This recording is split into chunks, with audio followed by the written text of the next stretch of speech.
En 2001, la Star Academy faisait ses grands débuts sur TF1, avant de devenir une émission culte de la chaîne. Les téléspectateurs étaient tous obnubilés à l'idée de connaître le grand vainqueur parmi tous ces pensionnaires du château de Damary-les-Lys, qui aspiraient tous à devenir de grandes stars de la chanson. Et si est-il finalement Jennifer qui remportait la toute première saison du programme, devenant par la suite une référence dans la variété française notamment grâce à des tubes comme Au soleil et Ma révolution. Entre ses multiples distinctions, 8 fois lauréate aux Energy Music Awards et une fois aux MTV Europe Music Awards, et ses nombreux disques d'or, la maman de 3 garçons a rapidement conquis les Français. Elle compte notamment 8 albums studio, un nouveau est attendu en novembre prochain, à son actif, un album live et 27 singles, parmi lesquels 12 sont parvenus à se classer dans le top 10 en France, dont 2 avec la Star Academy. Cette émission a donc énormément contribué à son succès et sa notoriété.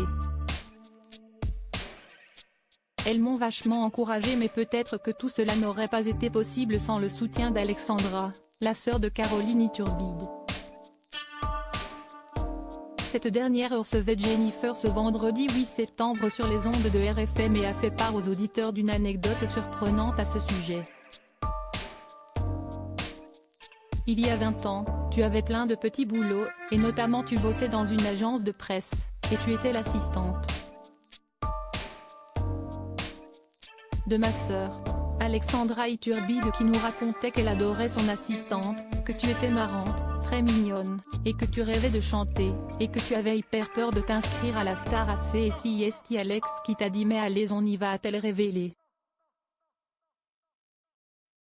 Jennifer, qui est mariée à Ambroise Fieschi, s'est alors souvenue de l'immense soutien de ses collègues, dont celui de la sœur de l'animatrice.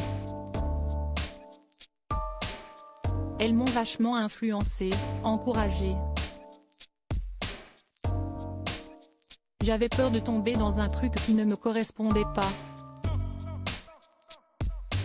Heureusement j'ai eu ces filles autour de moi à ce moment-là de ma vie, sinon je pense que je n'aurais jamais postulé pour le casting de la Star AC, a confié l'ex-compagne de Maxime Nucci. Le chemin parcouru depuis est phénoménal.